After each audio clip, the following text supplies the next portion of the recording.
Hello, this is Mr. Frank, and welcome to I Can Use the Pythagorean Theorem to Find the Missing Side Lengths of Triangles. So here's where we are in the unit. We're starting a new unit today, and so let's get going. So let's start with features of a right triangle. We're going to use the Pythagorean Theorem only with right triangles. So let's learn a little bit about this type of triangle. We know from the past that a right triangle has a right angle. Means it's a 90-degree angle, and it's denoted by this little box here. Two of the sides, the two shorter sides, the two sides that are next to the right angle are called legs. So here's a leg and here's a leg. And the hypotenuse is the longest side of the triangle. So you can see here it goes, that's the longest line here, that's the hypotenuse.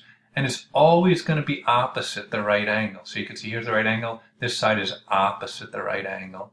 And that's called the hypotenuse. And the two legs will always be the shorter sides of the triangle. So let's review squaring a number. So squaring a number means you're multiplying it by itself to get to a square number. So 1 squared can be written as 1 to the power of 2, which is 1 times 1, or 1. 2 squared can be written 2 to the power of 2, which means 2 times 2, which equals 4. 3 squared would be 9, 4 squared, 4 times 4 is 16, 5 squared is 25, and 6 squared, 6 times 6 is 36. So we know how to do squaring a number. Square root, it just goes the other way. So when we square 3, we say 3 times 3 is 9. When we want to find the square root of 9, we say, what can we multiply by itself to get to, in this case, 9? So we can multiply 3 by itself to get to 9, so the square root of 9 is 3. So if we're taking the square of 4, 4 times 4 is 16, but what times itself equals 16? So the square root of 16 is 4. So 5 times 5 is 25, but what times itself equals 25? So the square root of 25 equals 5. And then lastly, what's the square root of 36? Well, what times itself equals 36? The answer is 6 times 6 equals 36, so the square root of 36 is 6. So we're going to do some more with square roots, and tomorrow in class we'll also get some experience doing it on a calculator. So let's do some discovery here on the Pythagorean theorem. What type of triangle is formed here? So you can see a triangle. All right, you see these 3 sides. So this, I didn't put the right angle sign here, but you can tell from the graph that that's a right angle. So, so we can see that this is a right triangle that is formed. So now let's do some counting. How many boxes in total are in the 2 smaller squares? So here's a smaller square and here's a smaller square. I want you to pause and count how many boxes there are. So come on, pause and then come on back and let's see what you got. All right, welcome back. So let's see, you should have counted 1, 2, 3, 4, 5, 6, 7, 8, 9 in this box and 9 in this box. So in total, there are 18 squares, 18 boxes in those 2 smaller squares.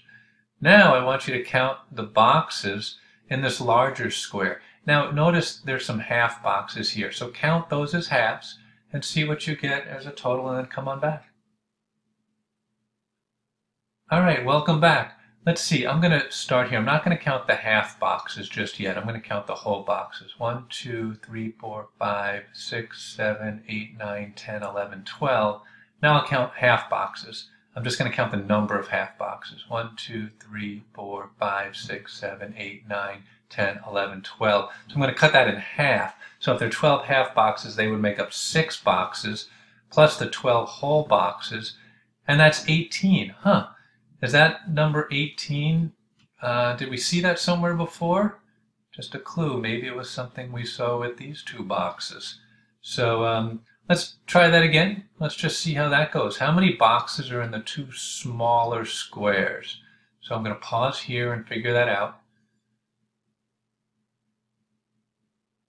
All right, you should have captured your answer as, well, there are 9 here and there's 16 here, so there should be a total of 25 boxes is what you should have captured. And now I want you to count the boxes in the larger square. Now I know this larger square has some just little pieces of boxes, some fractions of boxes. So do your best in terms of counting them. So estimate the parts of the boxes and see if you can figure out how many there are inside the big box. So do that and come on back when you're done. All right, I wonder what you got. So I'm not gonna tell you the answer right now. We might come back to this tomorrow and take a look. But let's just see what we've learned. What if you could put together from that? So in the last two slides, what did you notice about the area of the squares formed by the sides of the triangle? So in this one, this was 2 slides ago, there were 18 boxes in the smaller squares, and then we counted 18 boxes in the larger square. Here we counted 9 plus 16, 25. I didn't tell you how many were in this box. You should have figured that out. But what can you tell me about the area of the squares formed by the sides of the triangle? So I'm going to have you pause here, capture that, and then come back. All right, welcome back. So I'll tell you what I saw here. If you count these boxes, and I know it's hard with the fractions of boxes, you would also get to 25, which is the same number as in this box and this box. So I hope that you see that the number of the area in the smaller squares, when you add them up, they equal the area of the larger squares. Now notice we're talking about squares, but these squares all come from the triangle, the right triangle that we see in the middle. So there's a relationship between the area of the squares formed by the lines of the right triangle that we're discovering here. So we'll talk about that in class tomorrow. Bring back your thoughts. And as always, please capture what you learned or were reminded of and questions that you have. Have a great day.